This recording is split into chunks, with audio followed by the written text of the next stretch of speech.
Hello, CHD. I'm Heather Ray, and this is Vaccine of the Week. Every week, we break down a vaccine packaging insert from the CDC immunization schedule. We examine the disease it's intended to prevent and discuss the vaccine itself. We also touch on some of the things that you, as a parent, might want to know. So today, we're going to talk about the MMR vaccine, MMR2. The CDC recommends all children receive 2 doses of the MMR vaccine. The first dose is given between 12 and 15 months old, and the second dose is given between 4 and 6 years old. The MMR vaccine is intended to protect against 3 separate infections: measles, also known as rubeola, mumps, and rubella, commonly known as German measles or the 3-day measles. All 3 of these viral infections are contagious. They're generally mild and are typically experienced in childhood. Although small outbreaks happen, measles is rare in the US, with less than 900 cases occurring since 2020. And since 2015, there have only been 3 measles-related deaths in the US. The first was in 2015 when a 20-year-old woman who experienced several complications and comorbidities due to immune-suppressing drugs. She died of pneumonia. The second was on February 26, 2025, when a child who was almost completely recovered from the measles went into the hospital emergency room and was diagnosed with pneumonia. In the hospital, she was given inappropriate antibiotics against the standard of care for the type of pneumonia she had, and her condition continued to deteriorate. She was admitted to the ICU and was finally correctly diagnosed. But the hospital waited 10 hours before starting her on the correct antibiotics for her strain of pneumonia. And it was too late, and she passed away the next day. The child died due to hospital error and not the measles. The third person died on March 6, 2025 at home. The individual was only diagnosed with measles after an autopsy was performed, and the death is still under investigation and the cause of death has not been determined. If a child is infected with the measles virus, they will usually start showing symptoms about 10 days to 2 weeks after being exposed to the virus. Symptoms may resemble cold-like symptoms, such as a runny nose, cough, sore throat, and a mild fever. They may also get conjunctivitis or pink eye. And a rash of small red bumps clustered together often appears on the face, and it spreads to the torso and the extremities. The rash may become itchy, and children may experience acute fever spikes. Kids who contract measles usually feel unwell for less than a week. Healthy children and adults usually fully recover from measles without incident or complications. In extremely rare cases, complications of measles may include vomiting, diarrhea, encephalitis, and complications in pregnancy. Mumps is a viral infection in which the parotid or salivary glands become swollen and tender. Mumps are pretty uncommon in the US, with only about 2,100 confirmed cases in the country since 2020. And most of these cases have been in young adults and vaccinated individuals. If a child becomes infected with the mumps virus, they may start showing flu-like symptoms such as a headache, fever, tiredness, decreased appetite, and swollen salivary glands 2 to 3 weeks after exposure. Some children may experience very mild symptoms or none at all. In rare cases, complications of mumps may include encephalitis, meningitis, and temporary hearing loss. Complications in adolescents after puberty and adults may also include temporarily swollen ovaries and testicles, and an increased risk of miscarriage if the illness is contracted within the first 3 months of pregnancy. Rubella, also known as German measles or the 3-day measles, like mumps and regular measles, is a mild viral infection that before 1959, most children in the US naturally contracted. Rubella is extremely rare in the US, and there are less than 10 reported cases in the country annually. Akin to its name, rubella lasts for an average of 3 days. It's less infectious and less severe than regular measles, and the illness does not exist in many countries. The symptoms may include a mild fever, headache, stuffy nose, and a fine pink rash that starts on the face and spreads to the rest of the body. Complications are rare, but can cause serious medical conditions in babies if the mother becomes infected during pregnancy. The condition is called congenital rubella syndrome, and complications are most severe in babies whose mother was infected in the first trimester. MMR2 was initially approved in the United States in 1978. It's one of 2 vaccines approved in the US intended to prevent against measles, mumps, and rubella infections. There's also a MMRII vaccine intended to protect against measles, mumps, rubella, and varicella, or chickenpox, but we'll discuss that vaccine in a later episode. MMR2 is manufactured by Merck, and it's approved for children 12 months of age and older. MMR2 is a live virus vaccine. This means that the vaccine is created from a weakened or attenuated version of the measles, mumps, and rubella viruses to stimulate an immune response in the body. One of the scary things about a live virus vaccine is that even though it's attenuated or a weakened strain of the virus, if the person has an undiagnosed immune deficiency, they can be at risk of becoming very ill, and in some cases, it can be fatal. Additionally, people who are vaccinated with a live virus vaccine can shed the vaccine RNA for up to 29 days. This means that if a child who receives the MMR2 vaccine sheds the measles vaccine RNA, it can make others sick with the same symptoms seen with wild-type measles. This can be extremely dangerous for individuals who should not receive the vaccine or those who are immunocompromised. One of the most important things that parents and caregivers want to know is if the vaccine is effective. Does it prevent infection and transmission of the disease it was intended to protect against? So let's look at the packaging insert for MMR2 and see what it says. While the vaccine packaging insert states that MMR2 is effective, many peer-reviewed scientific studies suggest that its efficacy wanes over time. For instance, in 2007, the CDC found that about 35% of 7-year-olds and 60% of 15-year-olds who received the MMR vaccine were susceptible to subclinical infection with the measles virus. Subclinical infection is when you're infected with the virus, but you don't feel sick and you don't have any symptoms. Even though you feel fine, you can still spread the virus to others. By about the age of 25, approximately 33% of vaccinated adults are susceptible to clinical infection. And clinical infection is when you get sick and you feel sick. You show symptoms or noticeable signs of the illness that typically you might see medical care for. As a result of waning immunity from the vaccine, nearly 50% of school-aged children and over 60% of adults are susceptible to measles infection and can spread it to others, even if they don't have symptoms themselves. When it comes to mumps, MMR2 is even less effective than it is at preventing measles. It's also important to know that MMR vaccine failure and breakthrough measles and mumps infections are common in highly vaccinated areas. These inadequacies and deficiencies, coupled with waning efficacy, are why we are seeing measles and mumps outbreaks in highly vaccinated populations, like high schools, universities, and even in Disneyland. In 2016, the CDC and FDA looked at adding a third MMR booster to improve efficacy, but the effectiveness of the vaccine only lasted about a year, and the authors found that there was not compelling data to support a routine third dose of the MMR vaccine. Whenever we give our kids medicine or any kind of medical intervention, the biggest question we ask is whether it's safe.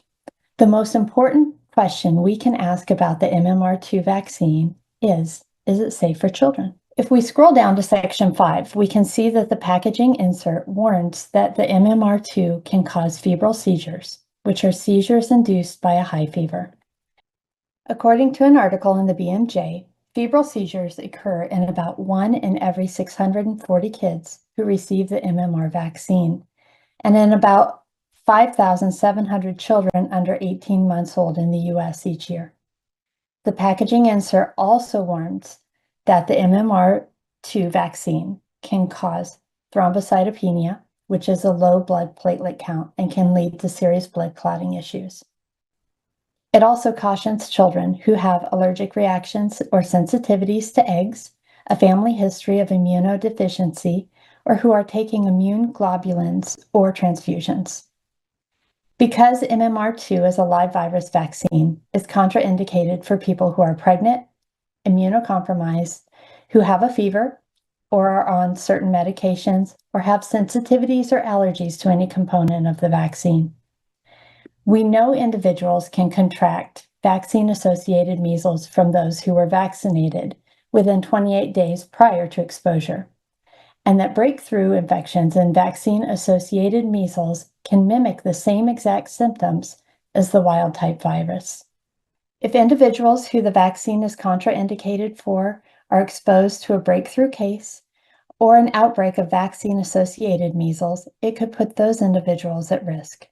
There is a very long list of adverse reactions that happened in the clinical trials and after MMR2 was placed on the market, and we'll talk about those in just a minute. The peer-reviewed scientific literature also shows that MMR2 can cause anaphylaxis, joint pain, meningitis, encephalitis, which is inflammation of the brain, and vasculitis, which is inflammation of the blood vessels. There have been 106 deaths caused by MMR or MMRV vaccines reported to VAERS, which is the CDC Vaccine Adverse Event Reporting System. Keep in mind that grounded in the scientific literature, it's shown that VAERS may only be capturing 1 to 10% of all vaccine adverse events. The MMR vaccine is also associated with numerous serious adverse events, chronic illnesses, and death in infants and children. In section 13.1, the packaging insert states that the MMR2 vaccine has not been evaluated for carcinogenic or mutagenic potential or impairment of fertility. So we don't know if the vaccine can cause cancer, if it can cause genetic mutations, or if it impacts fertility in our children. In section 3 of the MMR2 vaccine insert, we can see the dosing information. Every infant and child is recommended to receive 0.5 milliliter dose of MMR2 between 12 and 15 months of age, and again between the time that they're 4 and 6 years old. Notice on the packaging insert that there's no charts showing different doses according to how much an infant or child weighs. That's because even though most medications that you give infants and children are dose dependent on weight, even the over-the-counter ones, vaccines are not. So a 1-year-old infant who weighs 21 pounds is given the same dose of MMR2 as a 6-year-old who weighs 50 pounds. Now let's go and look at section 11 and discuss some of the ingredients in the MMR2 vaccine. We have the measles vaccine virus live, an attenuated or weakened line of the measles virus derived from the Enders attenuated Amundsen strain and propagated in chick embryo cell culture. Mumps virus vaccine live, the Gerald Lynn B-level strain of mumps virus, propagated in chick embryo cell culture. The chick embryo cell culture are cells derived from chicken embryos. They can be connective tissue cells, skin cells, neural tissue cells, or organ cells of embryonic chickens.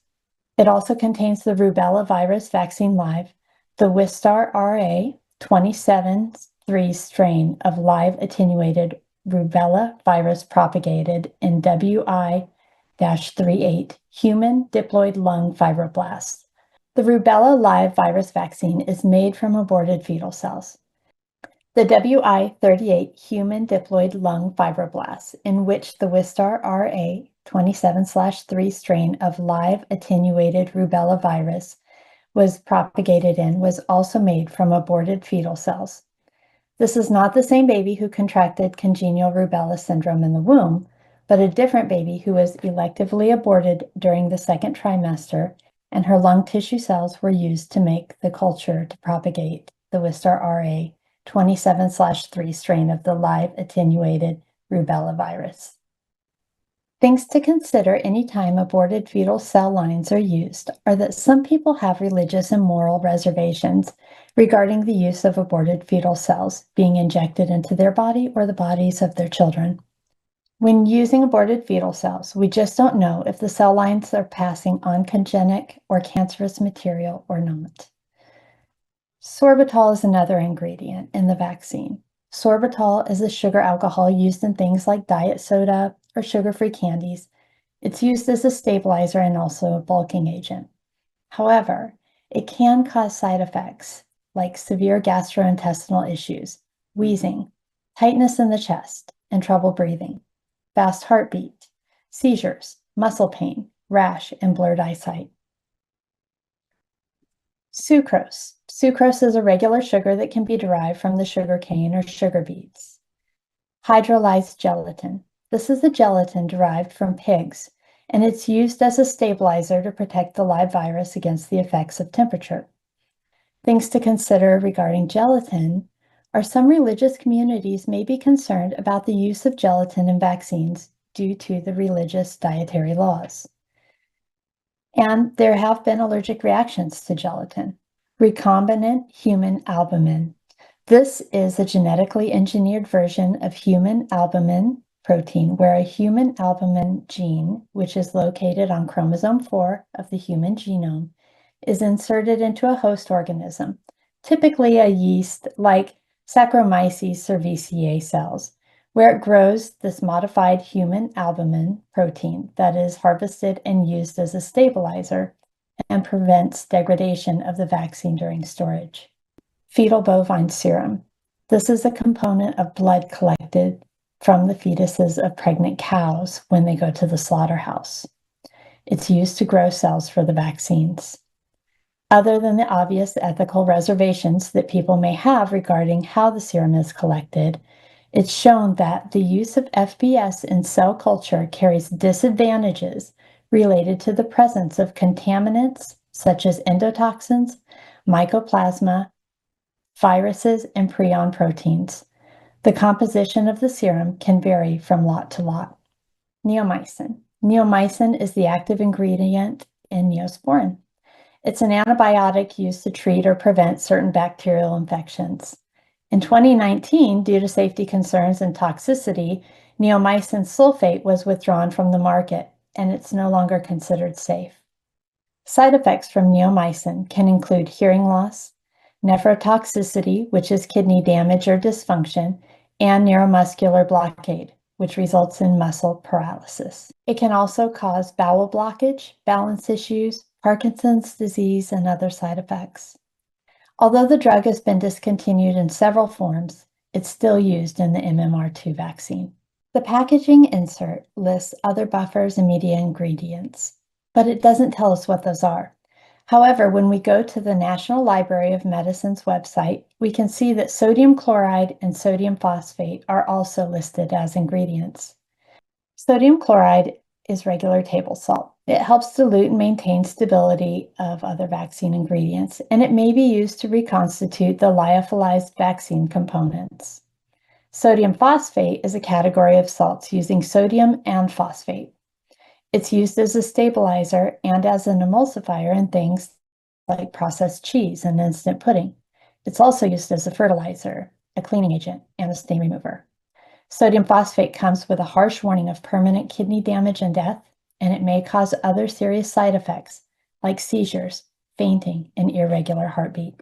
So if we go to section 6.1 in the packaging insert and we look at the clinical trial information, as well as some of the adverse reactions attributed to MMR2, we can see that in the clinical trial, the MMR2 vaccine was not tested against the saline placebo control.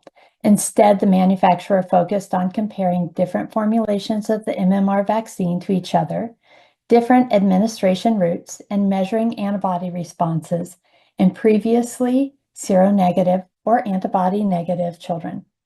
Additionally, between 1988 and 2009, Merck, the manufacturer of the MMR2 vaccine, completed 23 post-licensure clinical trials with close to 13,000 children enrolled in the study. With every single study, they only followed the subjects in those trials for 28 to 42 days. The current MMR vaccines contain levels of the measles, mumps, and rubella viruses that are significantly higher than the levels that were safety tested in the MMR vaccine that was approved by the FDA in 1978. The current formulation of MMR2 has never been properly tested for safety. Lastly, there are no long-term prospective safety studies that evaluate the neurological and developmental outcomes of infants and children vaccinated with MMR2. Because the CDC and vaccine manufacturers have failed to do the proper studies, we truly don't know what the long-term effects or health outcomes of the MMR2 vaccine are. Okay, now let's look at the adverse events reported in the clinical trials and the post-marketing experience. Section 6 of the packaging insert is super important. This is a list of the adverse events that were reported during the clinical trials and in the post-marketing experience of the MMR2 vaccine. Remember that the post-marketing experience is the result of the experiment manufacturers do on you, because 28 to 42 days is not enough time to truly understand any short or long-term health outcomes related to the MMR2 vaccine. Here are a few of those adverse reactions that happened either in the clinical trials or after the MMR2 vaccine was approved and released to the market. Panniculitis, which is the inflammation of the fat layer under your skin. Atypical measles, which is vaccine-associated measles. Vasculitis, inflammation of the blood vessels. Thrombocytopenia, encephalitis, and febrile seizures, as we discussed earlier. Anaphylaxis and anaphylactoid reactions. Pneumonia, ear infections and deafness. Rash and measles-like rash. Guillain-Barré syndrome, optic neuritis, which is when the optic nerve becomes inflamed and it can cause blindness, seizures and syncope, which is fainting, Stevens-Johnson syndrome, which is a serious disorder where painful blisters and burns develop all over your skin and mucous membranes. Then that skin completely peels off and you have to be hospitalized. It can be fatal, and there are several more. These are very serious conditions that can be permanent. Many of these are life-altering and potentially fatal. I want to touch on a couple more things that I feel are really important for every parent to know about the MMR2 vaccine.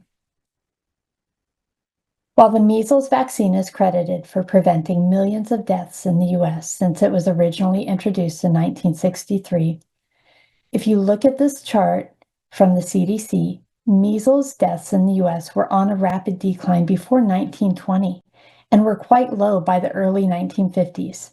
The MMR vaccine was not approved in the US until 1971. Many people attribute this drop in measles deaths just to better sanitation practices, better nutrition, access to clean water, and access to appropriate medical care, like antibiotics, if they had complications with the virus.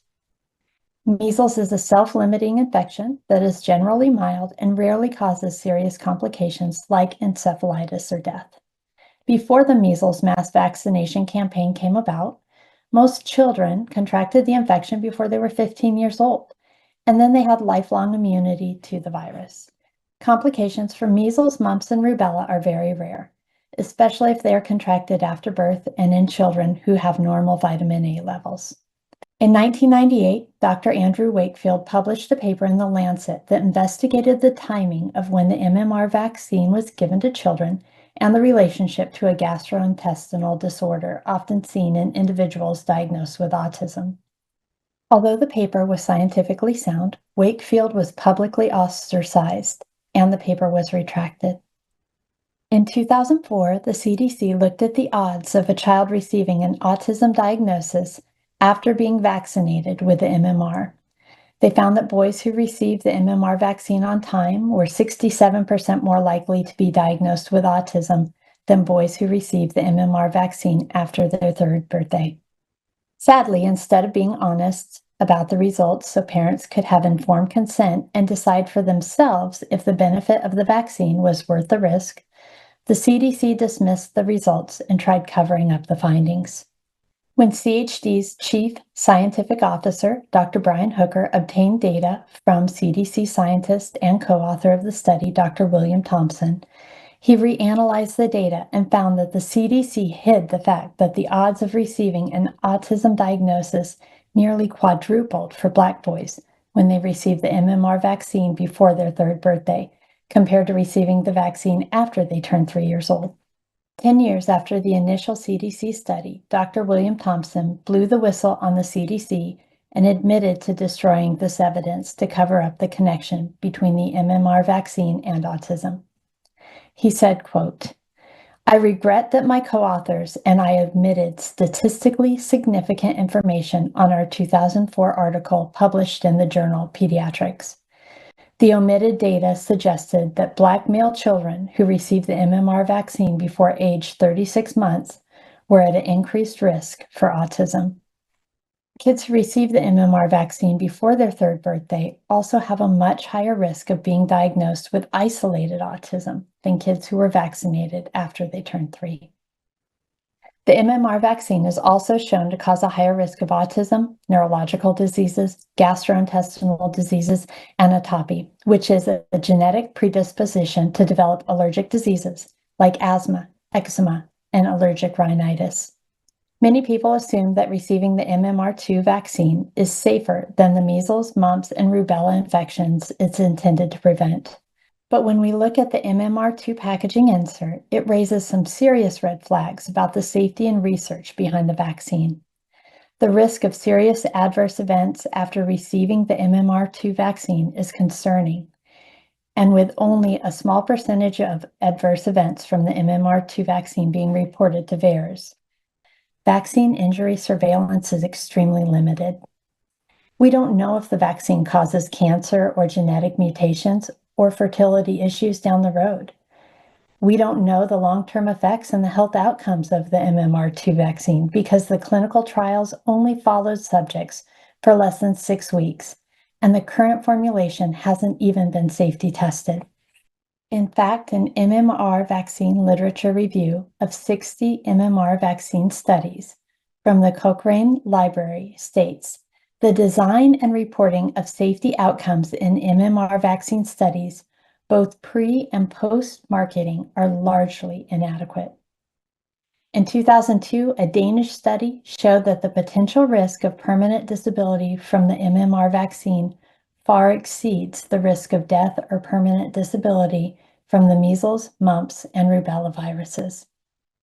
I know that was a lot of information today. The MMR2 vaccine is a doozy, but I hope we've given you some information that will guide you a bit in your research, and it'll help you make the right decisions for you and your family.